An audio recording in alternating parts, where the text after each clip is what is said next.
The Honourable Daniel Mookhey. Mr Deputy President, the 7:30 report had an extraordinary interview last night with Professor Alan Fells, until recently the chair of the independent panel assessing compensation claims from defrauded 7-Eleven workers. Mr Fells was sacked by the 7-Eleven company. Asked why, he said, they didn't want an independent panel, they're doing it themselves. Asked to speculate on the company's motivations, Mr Fells said their wish is to minimise the payout. He then said, it's very bad news. Not only are they doing it, but they're setting a really high standard of proof, which is impossible to manage because there's no data around. That data was very badly kept, often falsely, and a lot of data was destroyed by franchisees. 7-Eleven itself abetted the whole process. So the original agreement was that the panel would decide what was a reasonable conclusion in the circumstances. It's just a story that they want to generate in order to discredit the panel and give them an excuse for managing the process and getting the claims down. Mr Deputy President, the dismissal of a person of the ilk of Professor Fells is an apt opportunity to again consider the criminal and fraudulent behaviour of the 7-Eleven franchise, to remember the behaviour that commentators have described as akin to slavery. The 7-Eleven franchisors allowed 7-Eleven franchisees to pay workers below the award rate. The 7-Eleven franchisors allowed 7-Eleven franchisees to work people for 18-hour shifts with no breaks. The 7-Eleven franchisors allowed 7-Eleven franchisees to doctor payroll records. The 7-Eleven franchisors allowed 7-Eleven franchisees to threaten visa holders with deportation.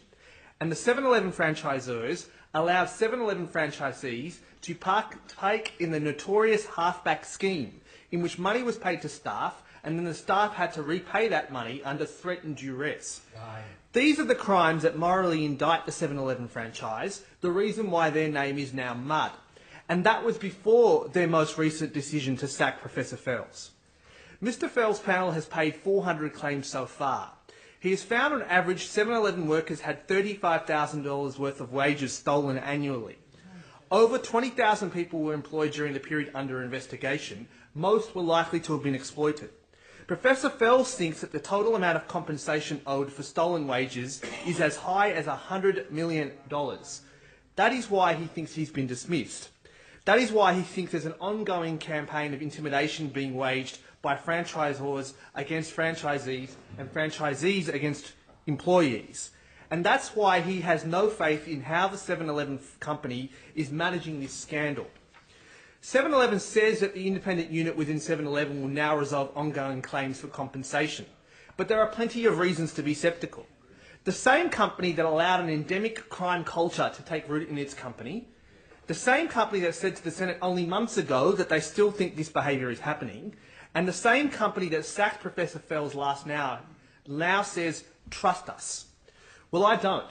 The 7-Eleven company is guilty of moral turpitude, and its leadership are not fit and proper persons. Responsibility for resolving these claims must be taken from this company and transferred to appropriate authorities. And many of those authorities answer to the New South Wales Government. Mr Deputy President, the New South Wales Government allows Opal cards to be sold to the 7-Eleven company. Sales are a major percentage of their revenue. This gives the New South Wales Government tremendous leverage independently of its legal power. But it also has tremendous legal power. Powers it could be using to get justice for 7-Eleven workers. The New South Wales Government has wage inspectors. What have they done? The New South Wales Government has a fair trading department charged with responding to unfair contracts. What have they done? The New South Wales Government has tax inspectors. What have they done? And what has the New South Wales Government done in response to franchise abuse more generally? Because no one should be under any illusion that fraud and wage theft is only happening at 7-Eleven. 7-Eleven is a metaphor for how these types of supply chains can fall prey to bad cultures when bad behaviours go unpunished. Mr Deputy President, the New South Wales Government has done nothing. The only statement that has been made by the government about the 7-Eleven scandal was by the leader of the government in this place. And he said, I do not think the individual 7-Eleven franchisees and their employees are the people we should be disadvantaged. At that time he said that, this might have been an understandable reaction to a still emerging story. But the story now has been fully told.